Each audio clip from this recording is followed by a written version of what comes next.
আসসালামু আলাইকুম। প্রিয় দর্শক, অন্য মঞ্চের আলাপ চাইতে আপনাদের সকলকে আমন্ত্রণ জানাচ্ছি। বাংলাদেশ সেনাবাহিনীর পক্ষ থেকে দুটি বিশেষ খবর এসেছে অতি সম্প্রতি, যা বাংলাদেশের রাজনীতিতে বড় সড় প্রভাব ফেলতে চলেছে বলে মনে করা হচ্ছে।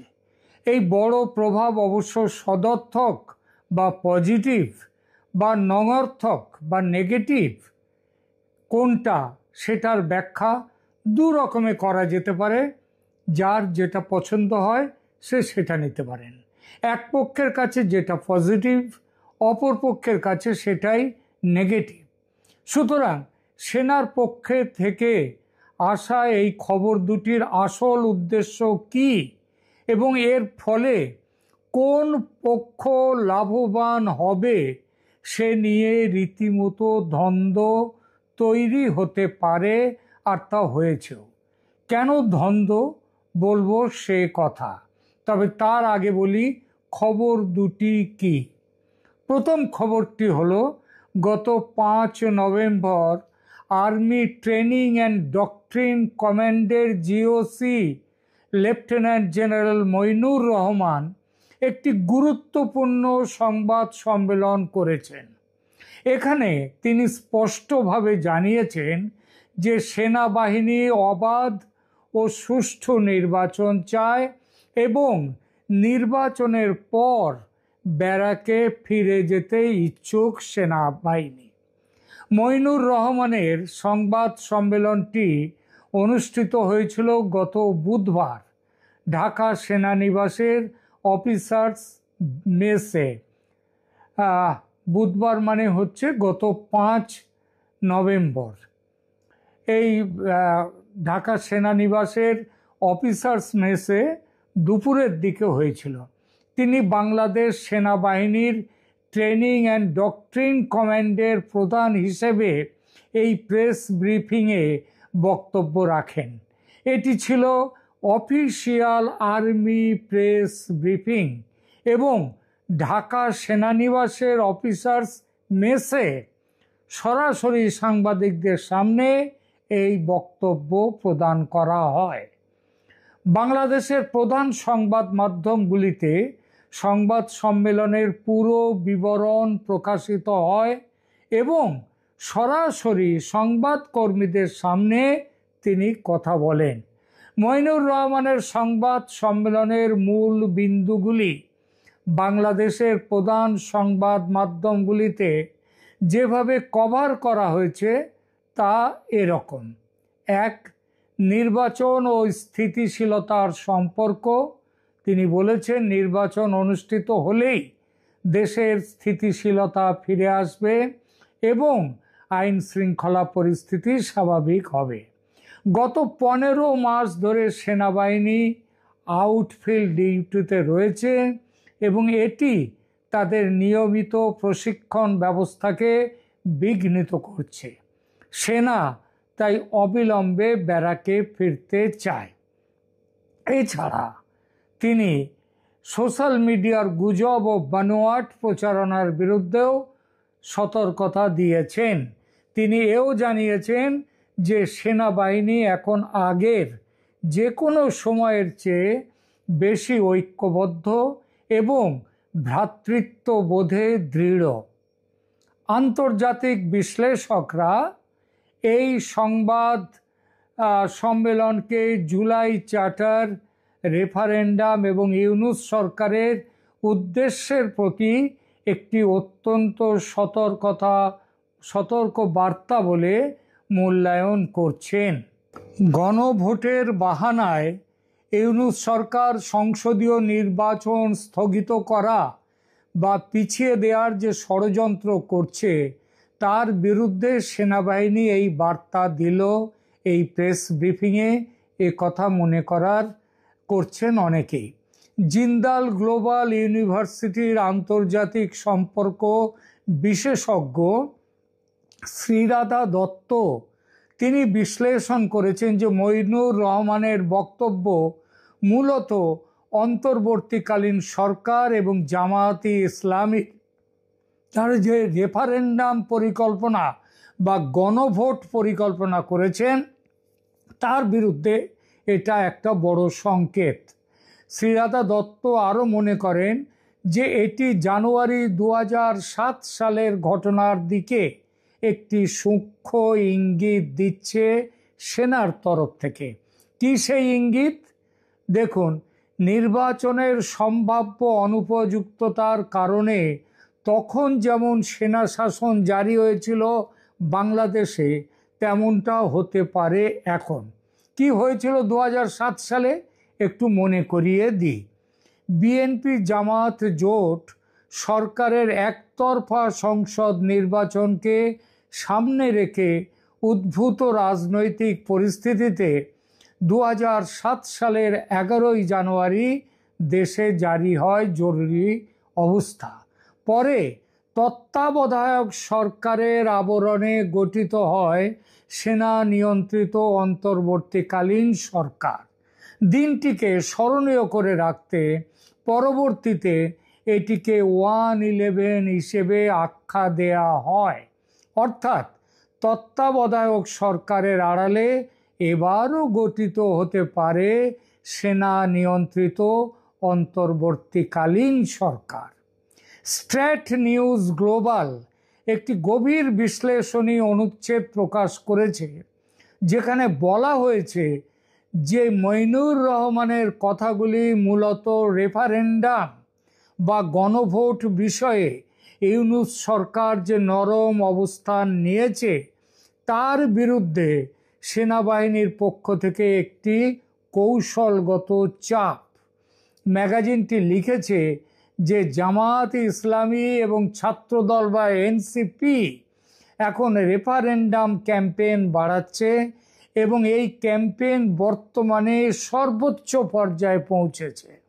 এই ক্যাম্পেইনের মূল উদ্দেশ্য গণভোটের আড়ালে জাতীয় সংসদ নির্বাচন বাতিল করে দেয়া। বাংলাদেশের প্রধান সংবাদপত্রগুলো মইনুর রহমানের সংবাদ সম্মেলনকে নির্বাচন এখনই প্রয়োজন এবং একমাত্র নির্বাচনই দেশে স্থিতিশীলতা আনবে, সুতরাং অবিলম্বে নির্বাচন করতে হবে, সেনাবাহিনীর তরফ থেকে এই সতর্কবার্তা দেয়া হলো বলে ব্যাখ্যা করেছে। এবার সেনাবাহিনীর পক্ষ থেকে নেয়া দ্বিতীয় খবরটির কথা বলি। বাংলাদেশের সংবাদপত্রে এই দ্বিতীয় খবরটি প্রথম খবরের মতো প্রকাশিত হয়নি। এই খবরটি মূলত দিয়েছে বাংলাদেশের বেশ কিছু ইউটিউবার। এই খবরটি কোনো প্রেস ব্রিফিংয়ে আসেনি। আইএসপিআর এর পক্ষ থেকেও এই বিষয়ে কোনো প্রেস রিলিজ নেই। বোঝাই যাচ্ছে সেনার পক্ষ থেকে সরকারকে চরম বার্তা দেয়া হয়েছে বটে, কিন্তু খবরটি পাবলিকের সামনে আসুক এটা চায়নি সেনা। তারা সরকারকে সতর্ক করে দিয়েছে মাত্র। সরকার যদি সেনার কথা না শোনে তখন সেনা তাদের অবস্থান প্রকাশ্যে আনবে।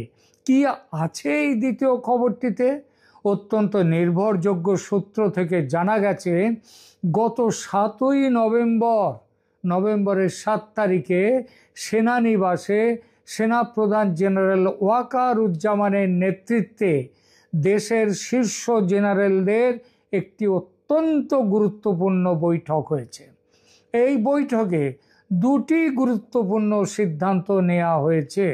সিদ্ধান্ত দুটি হলো, আসন্ন জাতীয় সংসদ নির্বাচন যদি সব দলের অংশগ্রহণে একটি অবাধ, নিরপেক্ষ এবং সুষ্ঠু নির্বাচন না হয় তাহলে সেনাবাহিনী সেই নির্বাচনে সহযোগিতা করবে না। অর্থাৎ সেনাবাহিনী নিরাপত্তার গ্যারান্টি দেবে না, নিরাপত্তার ব্যবস্থায় নিজেদের যুক্ত করবে না।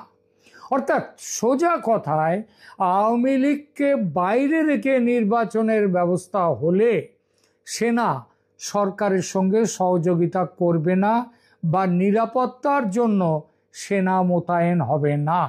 সবচেয়ে উল্লেখ করার মতো বিষয় হলো, এই বৈঠকে মানে ইতিমধ্যেই প্রচুর নাম করেছেন যিনি quarter master general lieutenant general Faizur রহমানের দেয়া ভাষণটি। লেফটেন্যান্ট জেনারেল ফৈজুর রহমান তার বক্তব্যে বলেছেন, একটি অগ্রহণযোগ্য নির্বাচনের অংশ হয়ে সশস্ত্র বাহিনী তাদের ভাবমূর্তি ক্ষুণ্ণ করতে পারে না। তিনি আরও উল্লেখ করেন যে একটি অন্তর্ভুক্তিমূলক নির্বাচন ছাড়া আন্তর্জাতিক চাপ আরও বাড়বে এবং দেশের সংকট ঘনীভূত হবে। এই বক্তব্য থেকে বোঝা যায় সেনাবাহিনীর ওপর আন্তর্জাতিক চাপ রয়েছে এবং সেনাবাহিনী আন্তর্জাতিক মতামত অগ্রাহ্য করবে না। এই বৈঠকে আর একটা জিনিস কি ঠিক হয়, প্রস্তাব রাখা হয় অপারেশন ক্লিন হার্ট 2 অভিযানের। কি এই অভিযান? দেশের সার্বিক আইন শৃঙ্খলা পরিস্থিতির অবনতিতে জেনারেলরা গভীর উদ্বেগ প্রকাশ করেন এবং তারা বলেন যে এর দায় সেনাবাহিনী এড়াতে পারে না, কারণ তারা 14 মাস ধরে ম্যাজিস্ট্রেসি পাওয়ার নিয়ে মাঠে ছিল। এই প্রেক্ষিতে সেনা এখন একটি নির্দিষ্ট উদ্দেশ্যমূলক অভিযানে নামতে চায়। সেই উদ্দেশ্যটা কি? Principal staff officer general S M Kamrul Hasan সেটি স্পষ্ট করে বলেছেন তার বক্তব্যে। তিনি বলেছেন, দেশে ক্রমবর্ধমান সন্ত্রাস, চাঁদাবাজি, জঙ্গিবাদ এবং 5 আগস্টের পর লুট হওয়া অস্ত্র উদ্ধারের জন্য অপারেশন ক্লিন হার্টের আদলে একটি সাঁড়াশি অভিযানের প্রস্তাব তিনি দেন এবং এই প্রস্তাবটি ওই সভায় সর্বসম্মতিক্রমে গৃহীত হয়।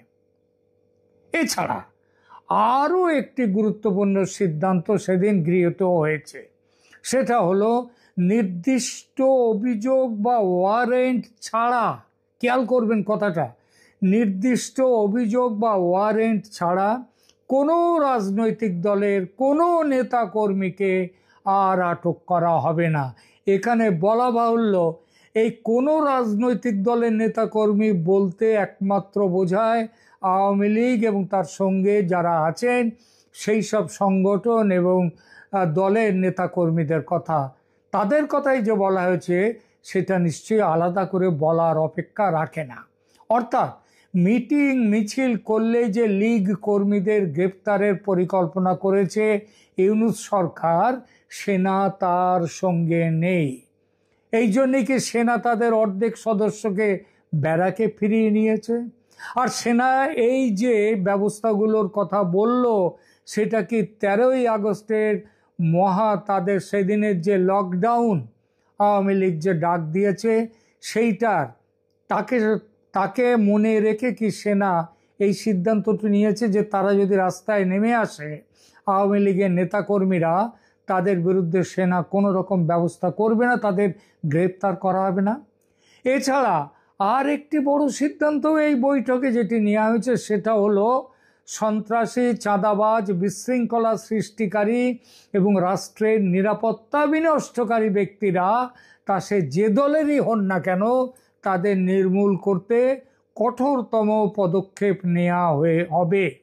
এই সিদ্ধান্তটি যে এনসিপি, জামাত, বিএনপি এবং তাদের সঙ্গীদের জন্য নেওয়া হয়েছে সেটা স্পষ্ট।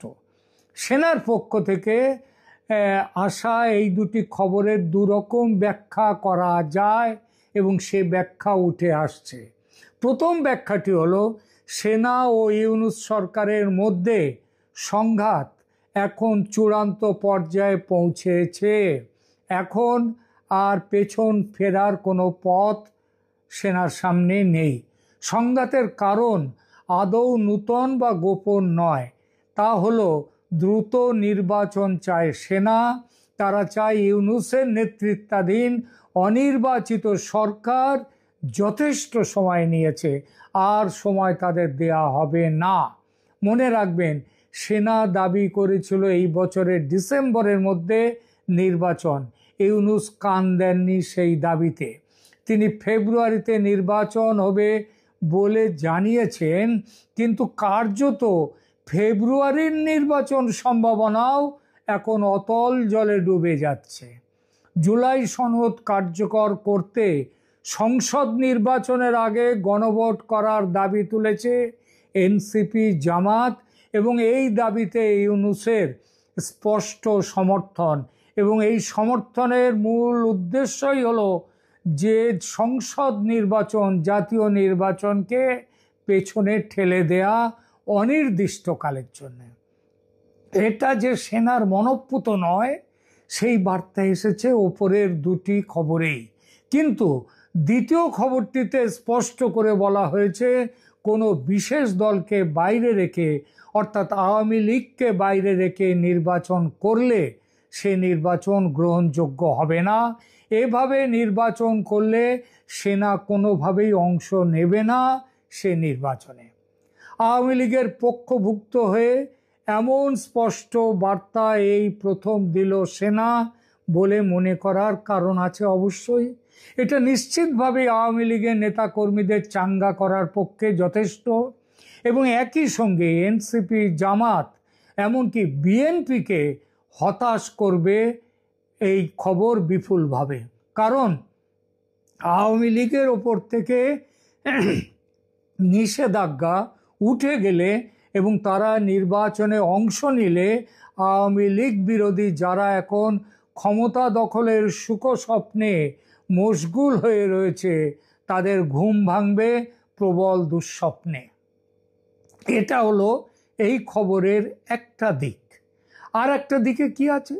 সোজা হিসাব হলো সেনার পক্ষ থেকে নিরাপত্তার ব্যবস্থা না করলে বা সেনাকর্মীরা পাহারা না দিলে নির্বাচন হতে পারবে না, এটা সেনা বলে দিয়েছে। অর্থাৎ ব্যাপারটা দাঁড়ালো গিয়ে সেনা এই ব্যবস্থা নিলে নির্বাচন স্থগিত হবে, অর্থাৎ নির্বাচন পিছিয়ে যাবে। এটাই তো চাই ইউনূস এবং এনসিপি, জামাত, তারা।